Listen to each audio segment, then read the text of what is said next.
dilakukan oleh seorang Islam. Orang yang menyesal dalam arti kata yang sebenar ialah orang yang bercita-cita sekiranya masanya dapat dikembalikan semula. Sudah tentu dia akan mengambil peluang sebaik mungkin untuk mengubah segala tingkah lakunya yang lalu dan istiqamah di atas landasan agama Islam. Kenapa benda ni berlaku? Itu yang nama manusia ni. Setiap manusia kecenderungan untuk melakukan kesalahan tu memang ada. Bukan memang ada. Ada. Kan? Sebab untuk Allah SWT ni mencipta manusia ni, nak bagi manusia ni belajar. Kan? Di atas kesilapan. Itu sebabnya ada berlakunya perkara-perkara yang sedemikian. Dosa macam mana dia buat tu, kan? Tu. Kembalilah ke pangkal jalan. Kan? Bukan manusia ni, bukan semua sama. Manusia ni tak sempurna, kecuali Nabi Muhammad SAW lah. Kan? Itu sebabnya dijadikan suri tauladan. Akhlak Nabi, adab Nabi, perangai Nabi, Allah tu sempurna sungguh. Kan? Jadi kita kena ikut tu lah. Tak boleh ikut banyak, jangan tinggal banyak. Buatlah sikit-sikit. Tu kan.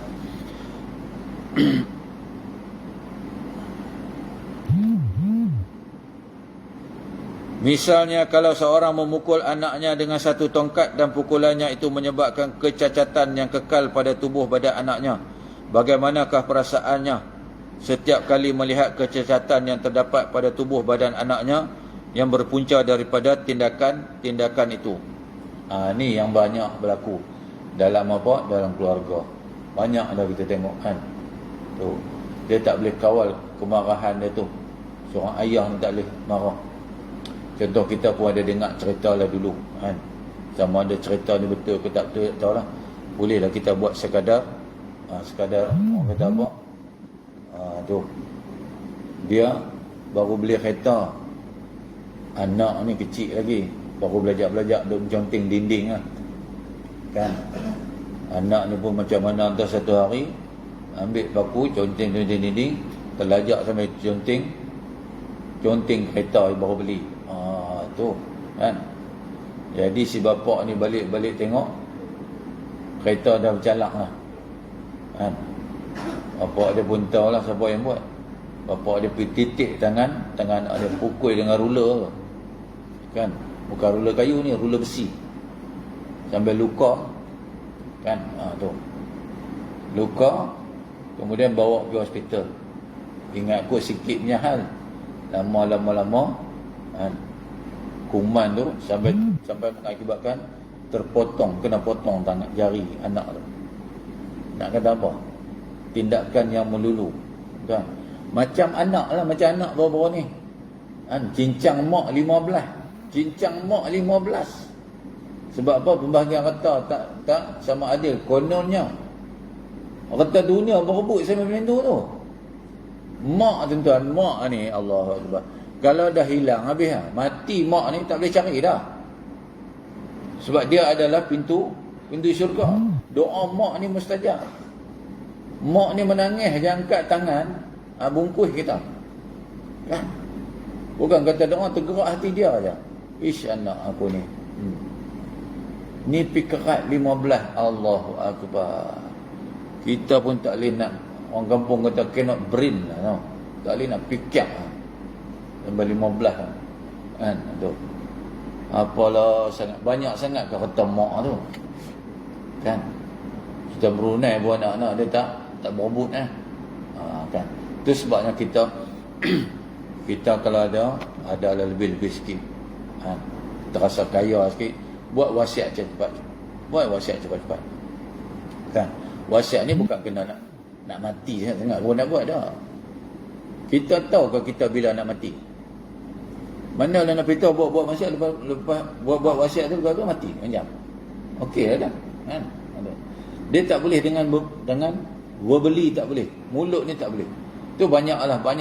Kan? Sekarang ni pihak-pihak surau, pihak masjid yang mana tanah wakaf tu yang hanya diwakafkan ni ikut sedap mulut saja. Tu yang akhir-akhirnya ialah dulu lah tuan-tuan, dulu tok nenek kita mana tahu nak menulis ni semua. Bagi ke anak-anak, kau ambil satu, aku ambil satu, kau ambil, tu jadi macam tu. Dia kena documented. Barulah tak boleh, kan? Macam surah Asyam di mana? Di Jalan Kebun. Macam tu. Tapi mujuklah, terselitlah surat-surat sikit, okey lah tu. Kan? Okey. Inilah bentuk penyesalan yang dikendaki, dan jika seorang merasa penyesalan sebegini, taubatnya adalah taubat yang benar, lagi ikhlas. Tu. Sebaliknya, orang yang tidak merasai apa-apa apabila mengenangkan dosa-dosa yang dilakukan pada masa yang lalu, malah bukan sahaja merasa lapang dada, bahkan menceritakan pula kepada orang ramai dengan penuh kebanggaan segala dosa yang dilakukannya itu. Setengah orang tu dosa dah buat dah, maksiat apa semua tu, cerita pula, aku dulu masa muda-muda kalau macam ni memang kau sapu dah. Boy, tu punya cengeng dia. Kami dulu masa cerita balik tu. Benda yang lalu, benda yang lalu tak payah dikenang lah. Tak payah dicerita-cerita balik. Biarlah dia sebagai orang kata pengajaran untuk kita. Untuk kita kenang balik, aku ni tak mau dah buat macam tu. Kan macam tu kaedah dia. Itu dia syarat-syarat taubat dia. Kan, menyesali atas perbuatan. Kan, dan berazam untuk tidak mengulangi kerja dosa pada masa akan datang. Tak mau dah jadi macam tu. Kok dulu kepala gangster ke apa ke, kan. Walaupun dulu bertatu dah jadi insaf dah. Kan. Bertatu pun boleh juga insaf, kan. Itu sebab kita tengok Ustaz Abid Liu ni merata grup dia pergi masuk. Dia tak kira, dia langgak semua. Patut tu lah kena jadi menteri, kan. Tengok dengar macam orang duduk di dalam payah pergi cari, dapat pula tu sehari je. Siap bagi rumah sewa apa semua tu. Ini 60 tahun tak jumpa lagi. Contoh kan. Tu. Besok ditanya tu semua tu, kan. Tu. Habis. Berazam untuk tidak mengulangi kerja dosa pada masa akan datang. Berazam untuk tidak mengulangi kerja-kerja dan aktiviti yang boleh mengundang berbagai-bagai dosa pada masa akan datang, meskipun mempunyai ruang keemasan untuk melakukannya, termasuk di dalam erti kata keikhlasan dalam melakukan taubat. Dia nak bertaubat di atas dosa ni kena, orang kata apa? Kena ikhlas. Sungguh-sungguh berazam tak mau buat dah. Aku tak mau buat dah lah kalau macam ni. Kan? Contoh tu. Kenapa orang dah masuk penjara, kan, kena sebatan, kan, tapi keluar besok masuk balik? Kenapa jadi minta tu? Walau sebat tu sakit lah tu. Kena piak Allah. Tengok 2 bulan dapat masuk pula. Allahu Akbar. Kan? Nak jadi macam mana? Nak buat macam mana? Kan? Sebab apa? Tak tahulah tuan-tuan. Kan? Termasuk ke dalam arti kata keikhlasan dan dalam melakukan taubat. Kalau seorang tu tidak menunaikan solat, tetapi setelah tiba bulan Ramadan dia mula menunaikan solat, kemudian terlintas di hati sanubarinya, adakah saya akan meneruskan solat selepas Ramadan atau tidak? Apabila berakhir Ramadan nanti, saya akan berfikir dulu mengikut mana yang sesuai. Orang ini sebenarnya bukan orang yang bertaubat dalam arti kata yang sebenar. Tu. Pergi Mekah, pergi umrah, pergi haji, kan. Balik macam tu juga. Tengok saya tak pakai tudung pun Allah jemput saya. Kan? Kita jangan tertipu. Ramai manusia tertipu, kan, oleh syaitan. Ditipu oleh syaitan. Kan? Syaitan ni dia ada 2 perkara aja. Kan? Dia tak boleh kacau kita dalam ibadat, dia suruh kita buat ibadat. Kan? Kemudian dia cucuk balik. Dia kata, tengok, kau tak semayang, tengok. Rambut tumbuh tak bertudung, tapi hang kaya, bisnes hang maju, boleh tepuk-tepuk punggung lagi, kan.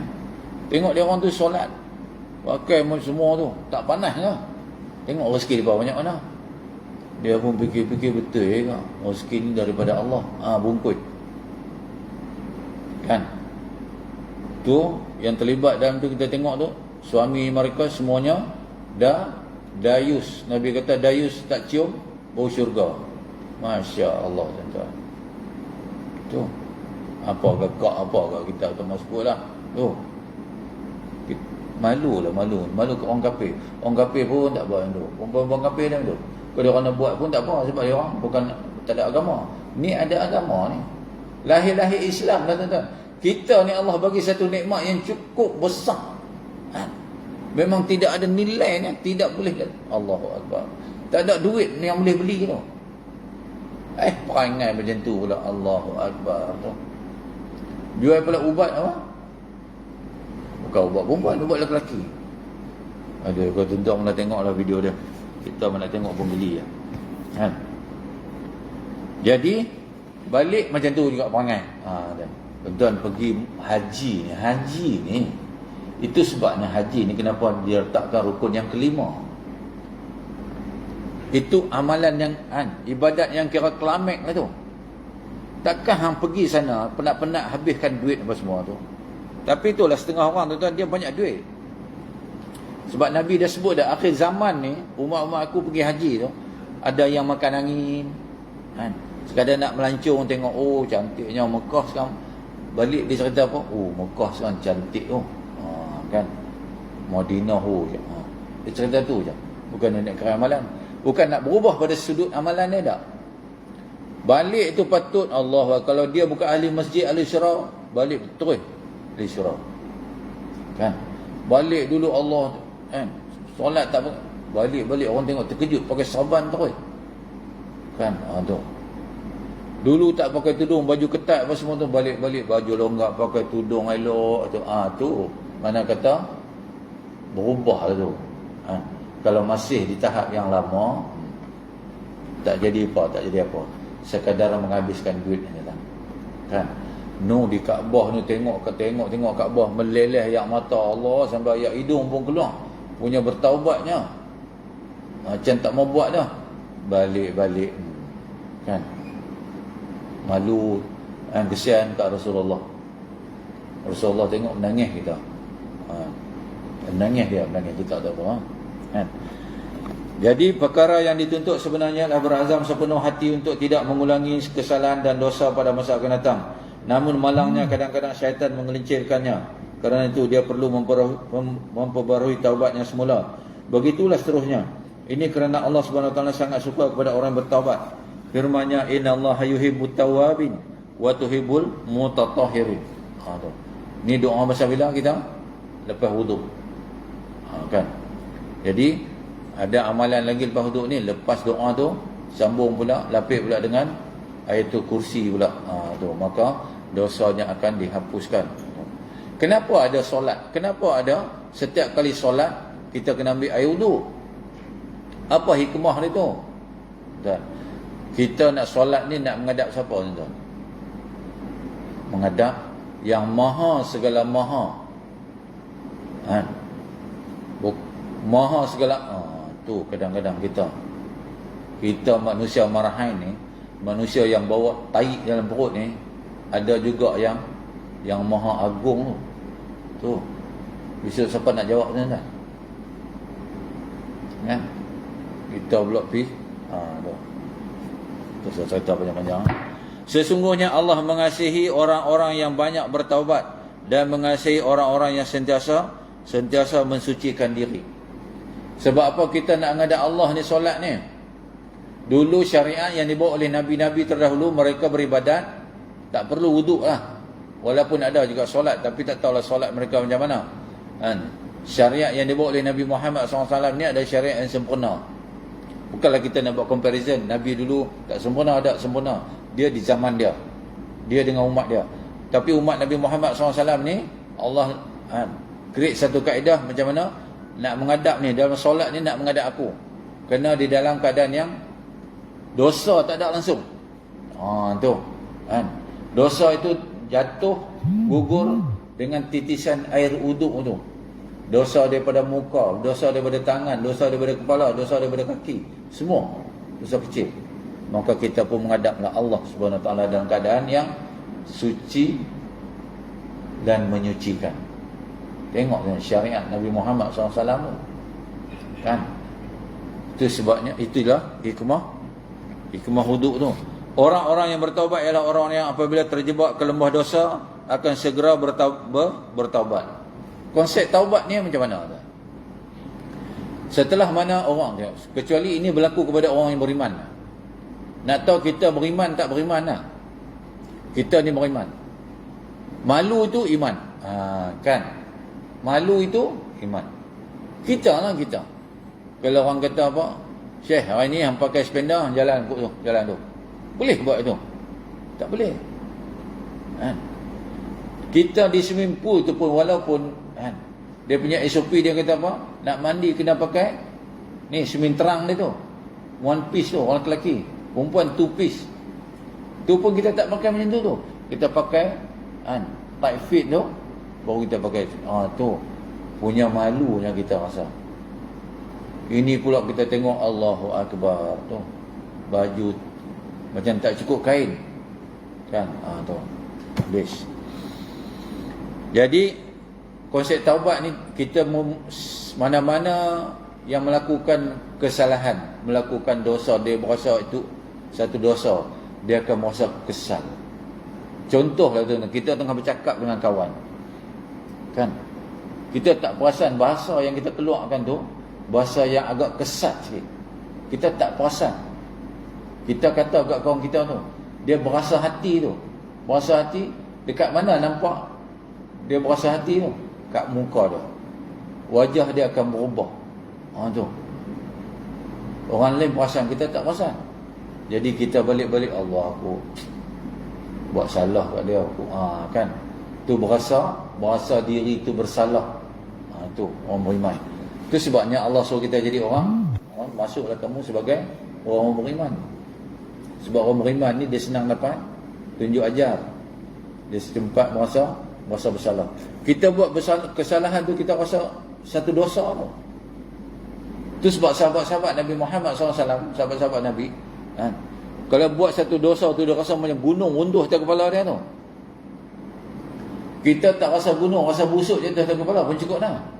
Busuk-busuk jantan kan. Gunung tu besar sangat. Kan? Jadi kita rasa, aku ni buat dosa ni, kita cepat-cepat. Sebenarnya penyesalan itu juga dah bertaubat dah. Kan? Tak perlu pun tuan-tuan yang kata Islam ni umat Nabi Muhammad SAW ni senang sungguh. Rasa bersalah tu, aku kita tak kata lagi astagfirullahalazim. Itu the next step. Kemudian the next step itu solat-solat sunat taubat nasuh ada semua, kan? Perlu ke solat sunat taubat nasuh? Itu sunat saja. Yang perlunya kita bertaubat, istighfar banyak-banyak. Itu sebab Nabi ajak kita apa? Istighfar. Nabi tu tak ada dosa dah, maksum dah Nabi ni. Kita mau maksum, tu pun tak mau istighfar dah. Nabi ajak taubatlah, istighfarlah 70 kali. Nabi tak apalah 70 kali. Kita dosa bertepek-tepek, takkan cukup 70 kali. Kurang-kurang pun 100. Tak. Tapi yang kata umat Nabi Muhammad SAW ni sentiasa diberi, orang kata apa? Alternatif. Banyak opinion. Orang kata apa? Banyak option. Tak larat nak istighfar sampai 1 kali astagfirullahalazim. Bacalah penghulu segala istighfar. Allahumma anta rabbi la ilaha illa anta khalaqtani wa ana abduka wa ana abduka sampai habis. Sekali baca is equivalent tu 10,000. Kan? Baca lah 10 kali. Dah berapa ribu dah? 100,000 dah. Tu. Itu orang kata umat Nabi Muhammad SAW ni don't work hard, work smart. Kan kita. Don't work hard, work smart. Kau tak larat nak kerja keras, work bagi smart sikit. Kemudiannya setiap kali bertaubat hendaklah berazam untuk tidak melakukan kerja dosa pada masa akan datang. Seorang yang melakukan maksiat kemudian bertaubat dengan lisannya, namun setiap kali terdapat ruang keemasan untuk melakukan maksiat, dilakukannya tanpa segan-segan dan kemudian bertaubat, dan seterusnya, orang itu sebenarnya tidak boleh dikatakan sebagai seorang yang bertaubat dalam arti kata yang sebenar. Kan? Dosa yang manusia lakukan ketika mana bersendirian, tu dosa yang berat sikit. Kan? Jadi minta doa kepada Allah Subhanahu Wa Taala Jangan kita terjebak melakukan maksiat ketika mana kita bersendirian. Sekarang nak ada telefon ni pula, Allah, macam-macam warga cerita kita boleh buka. Dulu masa kita kecil tu, TV ni satu kampung sebiji ya. Sekarang ni TV di tapak tangan ni, boleh tengok. Ni yang boleh bawa maksiat, yang boleh bawa ilmu kat kita, boleh bawa pengajaran ni, telefon ni kan. Kalau kita betul-betul make use of it, kita dapatlah pahala. Kalau kita tidak, maka macam-macam. Kalau sekadar nak dengar gosipnya, buka YouTube lah, macam-macam dalam tu. Kita nak bendung macam mana tuan? Peredaran zaman, kita kena ikut perkembangan zaman tu. Lah orang tak pakai dah telefon tu, yang ganggang tak pakai dah. Nak cari mata tak ada dah. Dulu kita dating tu beratuk main panjang tunggu, kena maki berjabu. Berapa tahun nak cakap ni. Ada yang kata apa, oi pikul lah mau pergi rumah tu. Lah semua ada kat tangan. Yang mudah sangat akan mendatangkan dosa kepada kita kalau kita silap menggunakan dia. Allahu Akbar tu. Jadi kita sentiasalah rasa, bagi hati kita ni rasa bersalah. Itu sebabnya doa Nabi ajak apa? Allah ma'ina ala zikrika wa syukrika wa husni ibadatik.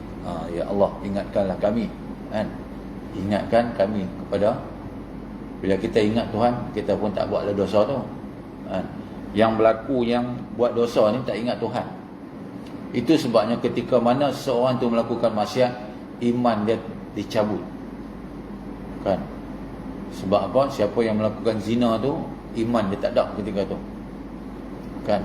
Kita tengok mutakhir ni tuan-tuan, Allahu Akbar, bersekedudukan ni, Allah, kita pun kadang-kadang gerun kan, tak boleh nak cerita lah. Kerana orang yang bertaubat dalam erti kata yang sebenar ialah orang yang berazam untuk tidak mengulangi perbuatan dosanya dari dalam hati kecilnya dengan penuh keikhlasan. Tu satu. Kemudiannya setelah bertaubat, macam mana pula? Memulangkan hak kepada pemiliknya. Syarat ini juga berkaitan rapat dengan taubat. Kerana orang yang bertaubat, sebagaimana yang telah kita nyatakan sebelum ini, bercita-cita agar dapat mengembalikan semula masa lalunya untuk membolehkannya menjauhi apa yang dilakukannya. Tu. Kenang balik kita saja. Jangan cerita kat orang. Ish, aku dulu cerita kat orang. Untuk apa? Nak teringat balik, ni dosa aku dulu ni. Kan? Agar kita tidak mengulangi semula. Orang yang memiliki sifat seumpama ini sudah pasti akan memulangkan kembali segala hak orang lain yang diambilnya tidak dengan cara yang sebenar. Contoh tuan-tuan, yang kata tanah haram ni kan, itu sebab kita pergi sana, kita beli slipper yang murah tu, sebab semua orang akan tinggal. Kenapa tak balik kan? Barang yang kita jumpa dekat sana, kita tak boleh balik Melaya, tak boleh balik.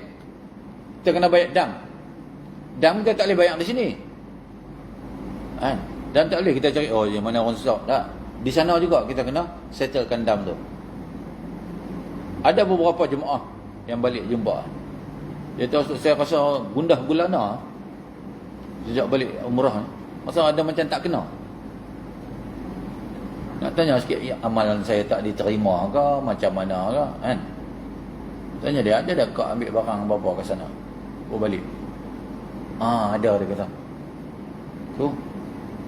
Dia ambil batu apa tu. Allahu Akbar tu. Kan? Nak kirim pun tak boleh. Nanti siapa-siapa nak pergi umrah, hantar balik, suruh dia hantar sana balik. Hantar dengan duit sekali bagi. Tu. Kan? Benda hak sana tak boleh balik sini. Atau lekat batu dekat slipper ke, kita tak tahu, balik sini kan. Tu sebab dia yang katanya tanah haram. Apatah lagi dengan, bukan kata ambil patah pokok, dah haram dah. Ketika pakai ihram, patah pokok, baik dah. Kan dekat Arafah sekarang ada pokok air pancur. Dulu tak ada, dulu panas gede-gede. Kita kan biasa dah. Kita kan biasa duduk dekat taman bunga tu, sambil-sambil sembang, patah pegang rantin. Nampak macam kat Malaysia juga. Kena kita. Kena getah. Kan? So jangan Especially masa kerja haji besok. Allahu Akbar. Berhimpun ke Arafah tu. Itu sebabnya sekarang ni SOP dia ketat sikit. 65 tahun ke atas tak boleh pergi dah. Kan? Semalam baru sembang. Dia umur baru 56. Tapi dialisis tak boleh pergi dah. 55 dah. 56. 3 serangkai dah lagi. Kan? Jadi masa bila kita nak pergi tu? Nak buat badan haji tak boleh lagi. Nak buat badan haji kena mati tu. Nak mati dulu lepas tu hidup balik. Allahu Akbar. Tu Nabi kata akhir zaman ni nak buat ibadat makin lama makin susah, makin lama makin susah. Kalau kita tak ambil that opportunity, dapat peluang pergi. Tapi umrah boleh dah lagi. Kan ada. Jadi kita nak buat macam mana kan? Jadi ambil ni lah, ambil pahala seumpama lah. Ada hadis Nabi kata apa? Siapa yang solat subuh kemudiannya dia duduk di tempat semayang dia sampailah matahari naik, dia akan dapat pahala seumpama haji dan umrah. Tu kan. Tapi sana dah tak boleh. Kan. Mungkin lama-lama esok boleh lah kot. Semuanya dia nak reduce. Dulu kata sekali kerja haji 3 juta. Dia nak reduce jadi 1 juta. Kan. Contoh kata Indonesia Islam dia 250 juta. 250 ribu juta. 250 juta. Tu. Dia setengah tu. Setengah lagi. Tu. Jadi kita pun setengah juga. Kan. Kita lagi lah nak tunggu giliran. Kita ni macam-macam kota dah. Tu yang masalah dah. Kota Sarang Semut, kota Belut semua. Kan? Kota Samarahan semua. Bila tahun kita nak pergi? Menteri saja ada 70 kota dah. Dia bawa rakyat dia lagi. No, kita punya tu lagi 9 orang. Pakai tak pergi. Backlog berapa sekarang? 1.5 million. Doa lah tuan-tuan. Yang pergi 3-4 kali lagi pada dah. Kan? Kalau Allah panggil tuan, don't worry lah. Doa pada Allah SWT. Orang yang mengambil harta milik orang lain tidak dengan cara yang benar, hendaklah memulangkan semula kepada pemiliknya. Jika sudah tidak dikenali orang itu namun boleh bertemu semula pada masa akan datang, hendaklah disimpan harta kepunyaannya sehingga benar-benar dikenali identiti orang yang diambil harta itu. Tu kan. Ambil harta orang, nak bagi balik ya. Contoh hang pemimpin, hang untuk sapu orang, bayarlah balik esok. Contoh kan. Tu. Katalah kalau kita bunuh orang. Kan?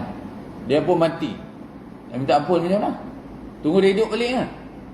Di mana? No, padang mahsyar. Itu pun kalau dia nak ampun. Kalau tengah-tengah hidup ni okey ke? Kan? Ambil barang orang. Allahu Akbar. Tapi tuan-tuan tu lah Nabi emphasize, jadilah orang beriman, kita akan sentiasa rasa takut, benda tu takut. Kita nak ambil hak orang, kan? Tu. Nak ambil hak orang, lepas tu nak kena pulang balik tu. Kan? Bukan masalah buruk siku nak. Hak orang. Itu sebab seorang kanak-kanak dulu dia berjiran. Kan? Dia berjiran, jiran sebelah dia tanam pokok. Rantingnya jatuh belah rumah dia. Ada buah tu jatuh. Dia makan buah tu. Kemudian jiran dia pun pindah. Lama-lama bila Allah bagi dia ilmu, dia cari orang tu, cari jiran yang dia makan buah tu, nak hantar balik, nak ganti balik. Bukan sekadar ganti, bagi tahu balik, tuan dulu minta maaf tuan, saya dulu makan buah tuan ni jatuh, saya makan, ni saya pulang balik, saya ganti, saya harap tuan terima lah dia. Jiran tu pun kata, saya halalkan lah.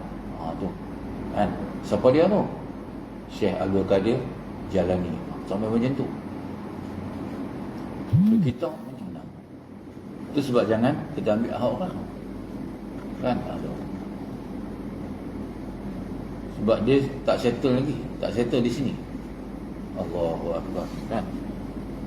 Jadi kalau orang ambil hak kita, kan, orang ambil hak kita, orang bergaduh ke apa, orang main minta maaf kat kita, walaupun kita tahu orang tu buat kat kita macam-macam, apa dia tak kata kat kita, kan? Macam-macam dia komplain, macam-macam dia hina. Tiba-tiba dia datang dan mengaku depan kita, tuan minta maaf saya, kita pun memaafkan kesalahan dia. Tak apalah, benda dah lalu, nak buat macam mana, tak apalah, kita kira fair lah. Saya pun terimalah punya kemaafan itu. Tuan-tuan berada dalam salah satu daripada golongan orang yang pahala dia banyak, yang mizan Allah tak boleh nak tampung. Itu salah satu daripada golongan tu. Dia ada 3 golongan. Yang pertama, orang yang bersedia memaafkan kesalahan orang terhadap dia at any moment, at any time. Satu, bunuh. Contoh, langgar anak. Dia pun minta maaf, menangis kalau kita apa mau buat jana benda dah lalu. Contoh saya pernah cerita di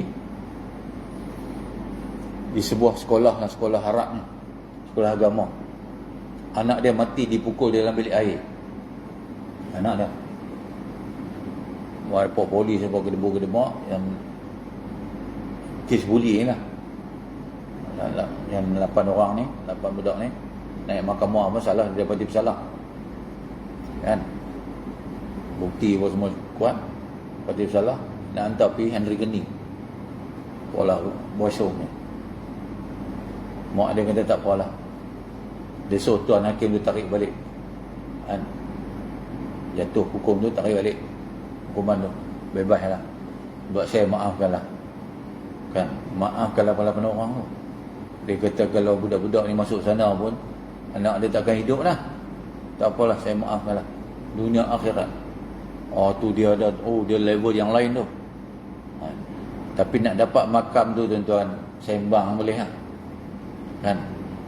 Alah, itu air pun boleh. Try tengok. Tu yang pertama. Yang kedua apa? Sabar. Sabar ni pun ramai orang juah, kan? Dia tak lah sabar apa masalah, tak apa. Tuan, tak kena boleh. Tak kena. Kalau kena, tuan-tuan, ya Allah, kita nak kata sabar. Ya, berkibar, kan? Nombor 3, ni masa duk berdebat, masa duk bergaduh ni, kita lah hak kita tu. Kita ada ground dia yang kuat. Dia ni kata dia pun ada. Bagi kat dia lah, bagi kat dia. Anak menang, ambil. Kita back off daripada situ. Golongan yang ketiga, yang pahalanya Allah nak bagi sampai mizan Allah pun tidak menampung. Tu, tidak tertampung. Punya banyak. Allahu Akbar, kan? Tu untung umat Nabi Muhammad SAW, kan? Kemudiannya, jika tidak ada ruang, macam kita selalu hari Jumaat, surau Jumaat, kan? Kadang-kadang lepas tu ada orang tinggal jam, dia mai jumpa AJK, tuan, ada jam tinggal kat tepi tu, tepi paip tu, tinggal ambil semayang. Kita pun buat announcement, ada sahabat-sahabat tinggal jam, tak ada orang claim pun. Jumaat lagi satu, announce lagi 3 kali Jumaat announce, kan? Tak ada orang simpan tu. Kalau lama-lama tak ada, kan? Boleh tak ambil benda tu? Boleh. Kau nak jual ke apa, boleh, kan? Nyumpak balik ke masjid, ke surau.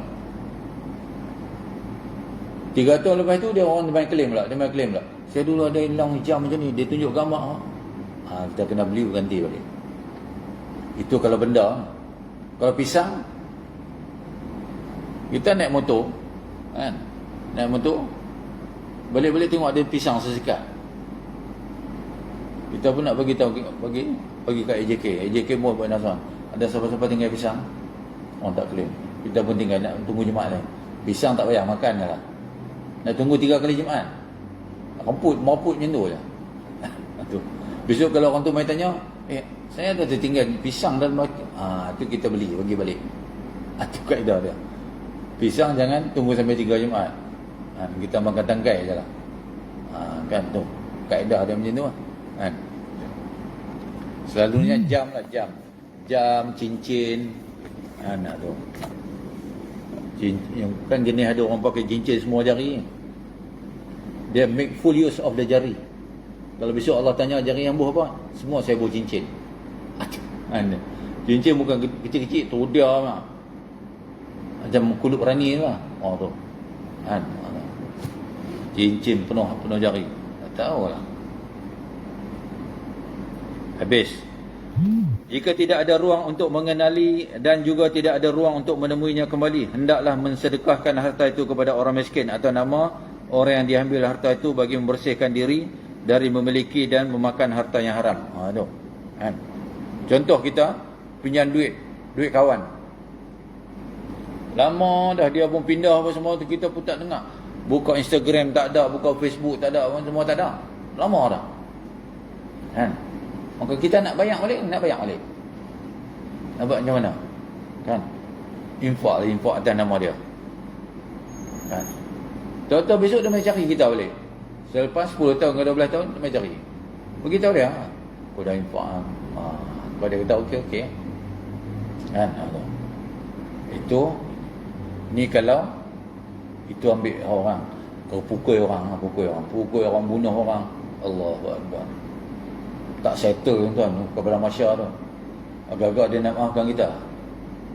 Kan? Dia mesti tak maaf ya. Dia mesti nak balun. Kalau dia balun kita okey ya. Kalau Allah tanya dia, okey sekarang kau nak apa? Dulu dia pernah tumbuk saya, sekarang saya nak tumbuk dia balik. Okey ya. Kan? Kalau dia kata ya Allah, tempak neraka, kacau kita. Kan? Jadi settle kat dunia ni. Settle dulu kat dunia. Itu sebabnya kita suami isteri kan. Yang mengurus jenazah ni biarlah, kalau isteri tu nak peluk suami ke, kita dah kapal maksud dia nak peluk apa semua, biar dia peluk. Kan? Setengah orang kata apa? Nak cium kan. Jangan air mata kena. Tu hadis Melayu. Kan? Jangan bagi air mata kena. Tu hadis Melayu. Tak ada apa pun. Kan? Kau nak jadi rimau pada dia tak ada. Kan? Dia sedih macam mana. Bini isteri dia nak peluk dia, biar dia peluk. Kau dia nak bisik kat telinga lelaki dia kan. Kita minta maaf lah abang saya halai kamu. Okey. Kan? Suami dia sayang sangat kat dia. Kan? Suami ni jarang sangat nak peluk depan orang. Ni dak suami yang sayang betul ni. Peluk kat bisik kat telinga isteri kan. Dia kata abang redha lah kan. Ada juga jenis suami yang tu. Suami yang nampak garang tapi dalam hati ada taman pun lah. Muka ya Allah punya bengih tapi dalam hati ada taman je. Kena sikit menangis lah. Macam tu punya. Tapi gangster. Hati yang lain, tuan-tuan, lelaki lain payah nak menangis macam tuan-tuan ni kan. Memang payah nak menangis. Tu. Bayang tengok kita solat sunat taubat pun nak menangis dan payah sungguh. Kan? Orang kata apa? Taubat nasuhah tu kena menangis tu. Sekurang-kurangnya kita semua hidup kena menangis. Besok air mata ni nak jadi saksi di hadapan Allah. Ni bulu mata kita ni basah kerana kita menangis kerana Allah akan jadi saksi tu. Ya Allah, dia ni katalah kita dosa, pahala dah habis. Contoh. Tapi tuan-tuan pahala takkan habis ya. Tuan-tuan pahala banyak. Ni kita kira yang pahala nak habis kan. Dia pun dah pahala habis apa semua. Allah nak masuk syurga lah. Tapi Allah tahu lah kan. Ni bulu mata ni pun bagi tahu, ya Allah, aku ni bulu mata dia ni pernah dibasahi ya Allah. Satu malam dia menangis kerana takut kepada engkau. Kan nak jadi cerita ni lah. Masuk syurga. Tu mana kata ada jugalah kita saksi dia tu. Habis. Jika perkara yang diambil daripada orang lain itu melibatkan perkara yang tidak dapat dipulangkan semula, hendaklah memohon kemaafan daripada orang yang memilikinya. Misalnya orang yang mencaci dan menyakiti hati orang lain dengan berbagai-bagai perbuatan, apabila dimaafkan oleh mangsa secara sukarela, orang yang mencaci itu bebas daripada dosa, menzalimi hak seorang hamba dengan cara yang tidak sebenar. Tu kan. Kalau bolehlah dia maafkan. Bagi orang yang mengumpat seorang, cara bertaubat ialah menafikan semula apa yang telah diumpat di hadapan khalayak ramai. Buat press conference lah. Saya dengan ini mengaku apa yang saya katakan itu semuanya fitnah belaka. Kan? Boleh? Tak boleh. Kan? Bukan senang, bukan senang. Kan? Bukan senang orang nak mengaku kan. Masa tu baru dia tahu dia malu pula. Dia malu pula. Dia mengata orang tak malu. Kan? Dah hina orang ni, dia kutuk, dia fitnah orang ni. Sampai satu dunia tahu tak malu. Nak minta maaf malu pula. Tu penyakit ke semua. Kan? Misalnya jelas kepada saya, ucapan saya keluarkan tentang Sipulan bin Sipulan itu tidak tepat, dan Sipulan bin Sipulan itu bebas daripada apa yang telah saya nyatakan sebelum ini. Setelah itu memuji kebaikan yang dilakukan atau memohon maaf di atas keterlanjuran yang dilakukan terhadap dirinya. Apa yang saya kata pada dia dulu semuanya palsu, semuanya bohong. Sebenarnya dia ni baiknya orang. Kan? Kena buat pengakuan, buat live. Berhubung dengan hak-hak Allah berdasarkan kepada pendapat yang kuat perlu melakukannya semula, dan ia merupakan syarat taubat yang diterima Allah Subhanahu Wa Taala. Siapa yang bertaubat sedangkan mempunyai solat, puasa, zakat dan lain-lain yang tidak dilaksanakan, hendaklah mengqadakan semula. Inilah bukti dengan hadis riwayat Al-Bukhari menerusi Ibn Abbas radhiyallahu. Katanya, ja'a rajulun ila Nabi sallallahu alaihi wasallam faqala ya Rasulullah, inna ummi matat wa 'alaiha shaumu syahri afa aqdihi anha? Qala na'am. Qala fadaidu Allah yaqu yuqdi. Seorang lelaki bertemu dengan Nabi sallallahu alaihi wasallam dan berkata, wahai Rasulullah, ibu saya telah meninggal tetapi mempunyai puasa Ramadan yang belum sempat diqadakan. Apakah saya perlu mengqadakan semula? Sabda Rasulullah SAW, ya, hutang Allah SWT itu lebih berhak dilunaskan. Macam kita hutang semayang, solat fardu. At the age of berapa kita solat fardu? Kita start solat ni at the age of berapa? Yang kita solat start, kita tak tinggal langsung dah. Adakah balik kan kita terus solat tak tinggal lah? Ataupun kita start 40 tahun baru. Sebab ada dengar cerita kata 40 tahun, kalau 40 tak ada 50, 60. Kau lepas pencen baru start. Macam tentera dia lambat balik lah. Dia lepas pencen 40 tahun baru dia balik. Kan? Yang mana yang tengah servis tu cuba ajak. Syekh jom pergi masjid. Tak pergi. Aku pencen esok pergi lah. Dia kira pencen lah. Syekh biarlah pencen muda. Kau pencen 60 tahun, pencen 60 tahun baru nak jinak-jinak dengan surau dalam masjid, maka tak lekat. Kan? Susah. Sebab 60 tahun baru nak start semula, baru nak tanam semula, letih. Member-member semua dah boleh baca Quran, dia baru nak mangkak-mangkak. Mula-mula okey lah duduk dalam tu, dalam grup tu. Tengok minggu kedua, tengok member semua dah baca, dia duduk tergagak-gagak. Dah mula rasa tak boleh join lah grup ni. Kena join grup mana? Grup kedai kopi ke? Duduk kedai kopi kan? Duduk gerak kopi, tampak meja gedegung. Macam hero sangat. Satu call masuk ya. Sorry, I nak pindah balik. Dia punya queen lagi kuat, dia tak kuat. Kan? Lelaki tu je hebat dia. Misai ni tu naik macam tu, tepuk meja, terbalik meja ni. Satu call masuk ya. Excuse me ya, nak kena balik sah. Mem call. Tu tuan. Allahu Akbar. Start early. Jadi tuan-tuan muslimin muslimat rahimakumullah, maka dalam hadis di atas kita dapati Nabi SAW tidak menjawab ya. Sebaliknya baginda meletakkan satu kaedah umum tentang puasa dan lain-lain hak Allah. Baginda bersabda, hutang Allah itu lebih berhak dilunaskan.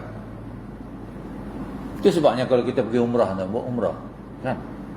Kita tak ada apa nak buat lepas solat fardu tu, tak ada apa nak buat. Qada. Kan?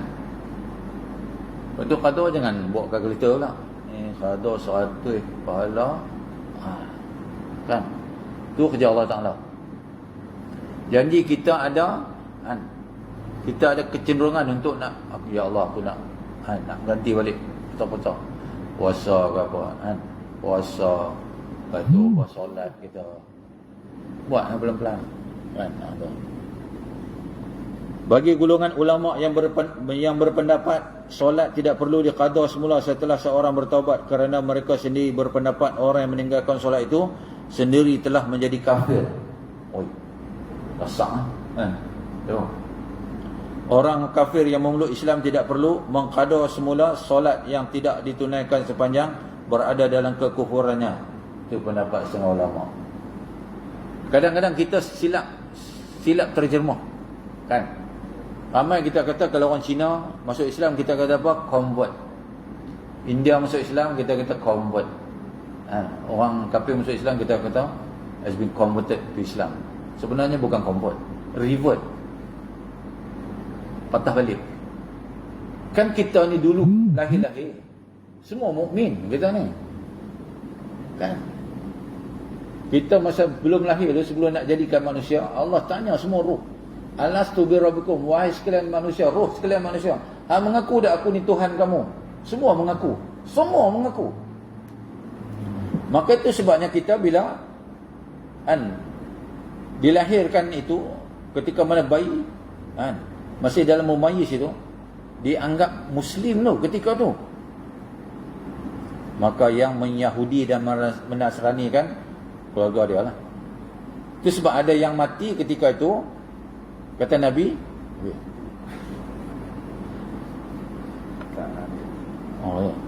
tisu. Ikon. Bayi-bayi yang meninggal ketika itu, ketika lahir, walaupun dilahirkan oleh ibu yang bukan Islam, maka ada yang Allah menjadikan mereka pelayan syurga, pelayan-pelayan syurga. Kan? Maka kalau ibu bapa dia masuk Islam, maka mereka akan dibesarkan lah. Kalau tak, mereka akan terus menjadi, kalau ibu bapa dia bukan Islam, terus jadi pelayan. Ada juga yang lahir-lahir masuk neraka apa dah? Itu sebab apa? Sahabat tanya, ya Rasulullah, Allah zalim lah kalau macam tu? Tak, Nabi kata dah. Hanya Allah yang mengetahui. Kalau Allah besarkan budak ni sampai remaja, dia tetap akan jadi kafir juga. Itu Allah matikan dulu. Berbeza dengan orang Islam. Ibu yang Islam, ibu bapa yang Islam, ibu yang mengandungkan anak, kemudian lahir, mati, syurga dah. No question asked, syurga dah. As long as ibu bapa dia Islam. Tu untungnya kita Islam ni. Kan? Walaupun ibu bapa dia terkinya mengandung, lahir anak, mati masuk syurga. Allah nak uji dia. Baru ni saya urus jenazah 2 anak kembar.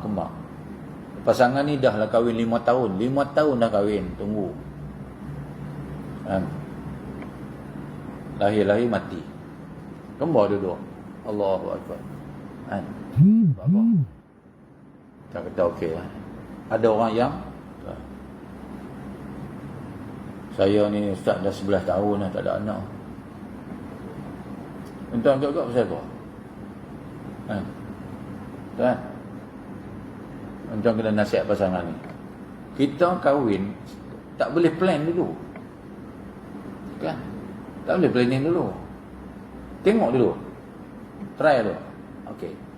Ni dah ada plan tu kena makan ubat apa semua. Kawan saya, isteri dia bertakung ubat planning tu dekat ni, khusus kan. Dia dikeras. Tu. Plan dulu.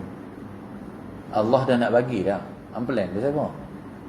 Dalam plan sampai 11 tahun tak dapat. Kan? Tu. Cakap kat lelaki dia kena cari pot baru lah. Baru ada apa. Kan? Habis. Apa dah? Wallahu a'lam. Saya pun tak tengok tu. Yang nanti lama lah. Kan? Nasi lemak pun dah sejuk. Wallahu a'lam. Sekadar itu dulu yang dapat kita kongsi, insya-Allah panjang umur, murah rezeki, bertemu kita sekali lagi. Kita sudahi dengan tasbih kafarah dan salam subhanallahi wa bihamdika. Asyhadu an la ilaha illa anta, astaghfiruka wa atubu ilaik. Bismillahirrahmanirrahim. Wa la sinna lisanal fi qusal ladzina amanu wa sallallahu wa sallam wa tawassal. A'udzu billahi minasyaitonir rajim. Minasyaitonir rajim. Bismillahirrahmanirrahim. Alhamdulillahirabbil alamin. Wal aqibatu lil muttaqin wa la udwana illa 'alal zalimin. Wassalatu wassalamu ala asyrafil anbiya'i wal mursalin wa ala alihi washabbihi ajmain. Allahumma inna nas'aluka 'ilman nafi'an wa rizqan thayyiban wa 'amalan mutaqabbalan ya arhamar rahimin. Walhamdulillahirabbil alamin. Taqabbalallahu minkum.